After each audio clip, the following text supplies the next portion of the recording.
Is it wrong to steal to feed your family? Is there such a thing as a good lie? My dear friends, I am Maria Lorraine, and today we are going to talk about ethics and its branches. The questions like this are the domain of ethics, or the branch of philosophy which studies morality or right and wrong. But before we can parse these questions, we need to go deeper into the key terms of what we need to understand. Now, if you've watched nature videos, you may have noticed that animals behave a little selfishly. They act on their urges without much regard for other creatures. The people are a little different. We care about how our actions affect others, but like the animals, we still struggle with selfish urges. We want to get what we need, like food, money, or complex things like love and popularity. And if we can't control and rationalize these human desires, there would be a total breakdown in the society. Now, fortunately, we have evolved a sense of morality or right and wrong. These senses guide us to believe in certain values, like lying is wrong, kindness is good, that certain thing. Value is in turn helps us to make ethical decisions, choices that make us feel good about. So you can think that ethics is a set of guidelines for behaving morally. Now, my dear friends, at this point, we will be talking about the three major divisions of ethics, which are metaethics, normative ethics, and lastly, applied ethics, which will be discussed by our next reporter, Ms. Annie. Now, starting off with metaethics. Metaethics, which studies the very foundation of morality itself. Metaethics asks the basic question, what is morality? What is its nature? Is it an objective thing waiting to be known, or is it more like a preference, an opinion, or just a bunch of cultural conventions? Now, unlike normative ethics, which tries to define what the morally good action is or what the morally wrong action is, which essentially focuses on moral actions. Now, metaethics goes deeper and tries to understand, what do we mean when we say something is good? What do we mean when we say something is bad? How do we define what is right and wrong? What is good and evil? So, as you can see, the main difference of normative ethics and metaethics is that normative ethics is concerned with actions.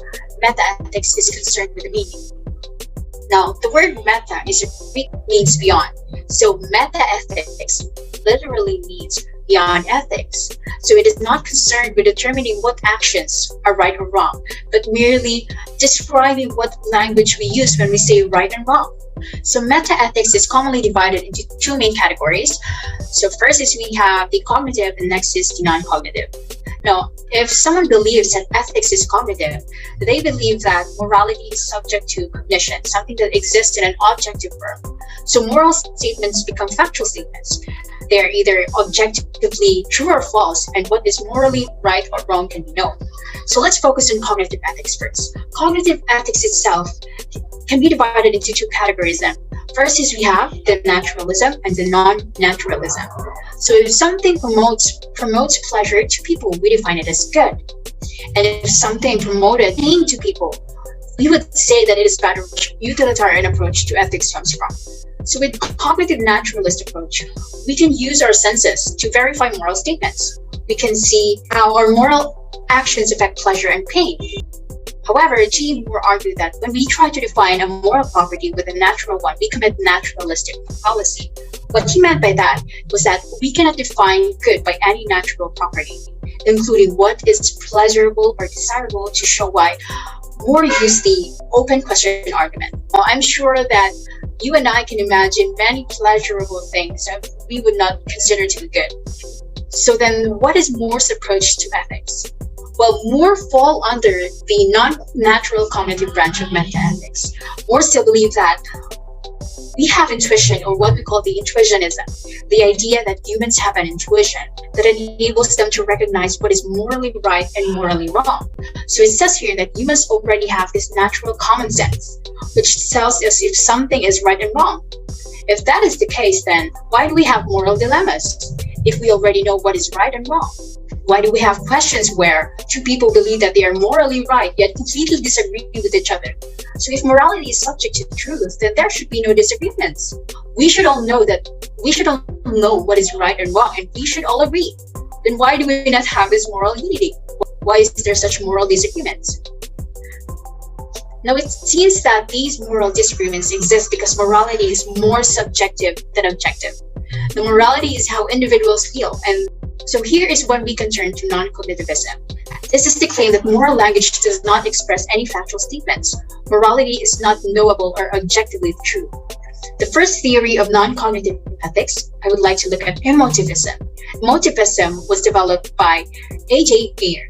He was a logical positivist who claimed that statement can only be true if it can be empirically verifiable. However, moral statements cannot be empirically verified, so we render them to meaningless statements. It meant that they are not true, that the moral statements cannot be proven true or false, that they are just the expression of emotion or feeling from the person saying it. So if I say a moral statement like stealing is wrong according to AYER and non-cognitivism, what I'm saying is not true or false, but rather me saying I feel like stealing is wrong.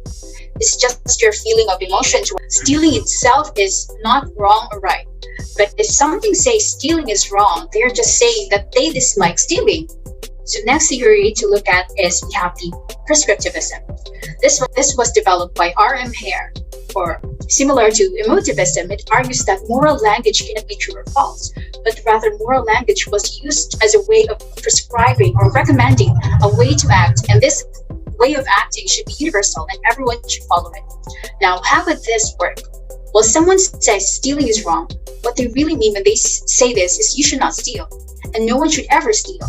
It's similar to Emotivism, in a sense that the moral language is an expression of feeling, but it goes a bit further. That this expression of feeling is used as a recommendation of how everyone should act. So non-cognitivism theory solves moral dilemmas or problems. If morality is subjective, how people feel, we can understand why people disagree on moral issues, and why there is so much moral conflict. However, morality then becomes too subjective that it's almost as though there is no morality. If we eliminate morality, then stealing is not technically wrong and murder is not technically wrong. So saying murder is wrong is no different in saying I don't like mayonnaise. Moving on to normative ethics. Normative ethics focuses on determining the content of our moral behavior, what is morally right or wrong. Moreover, it explores this set of questions that originate when considering how we ought to act in terms of morality. Thus, normative ethics helps us to decide good and bad. Deontological ethics is one of the branches of normative ethics.